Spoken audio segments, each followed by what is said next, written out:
Bonjour et bienvenue sur Gillip Data Academy. Aujourd'hui, nous allons parler de ce qu'est XLS4. Si vous travaillez avec Kobo Collect, ODK, Servicito, Composer XLS4 et ACN Space.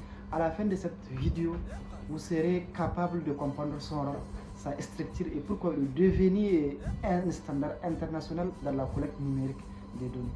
Imaginez que votre ONG doit réaliser une enquête auprès de 10 000 ménages. Vous pouvez créer votre questionnaire directement dans Kobo Toolbox. Imaginez maintenant que vous travaillez à plusieurs, que le questionnaire contient plus de 300 questions et qu'il est traduit dans 4 langues. Créer ces formulaires directement dans Kobo deviendrait rapidement difficile. C'est pour résoudre ce problème qu'a été créé XLS4. Alors, qu'est-ce que XLS4?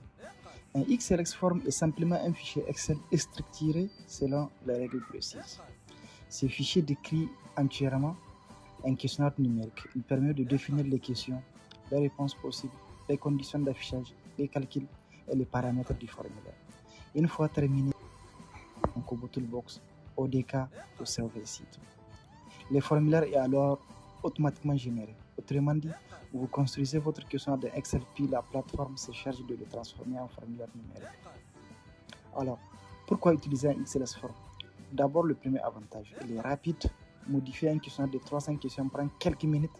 Le deuxième avantage, il facilite le travail en équipe. Plusieurs personnes peuvent relire ou améliorer le fichier. Troisième avantage, il réduit les erreurs. Grâce aux contraintes, aux listes de choix et aux règles de validation, vous améliorez la qualité des données de la collecte. Le quatrième avantage, c'est qu'il est compatible avec plusieurs plateformes. Vous pouvez utiliser le même fichier dans Kobo Toolbox, ODK ou Servicito. Dans quel contexte alors utiliser les XLS forms? Les ONG peuvent les utiliser, les agences des Nations Unies, les instituts de recherche, le ministère, les universités, les cabinets d'études. Toutes ces organisations utilisent des formulaires numériques pour réaliser des enquêtes de terrain. À quoi ressemble un XLS form? Il contient généralement 3 parties.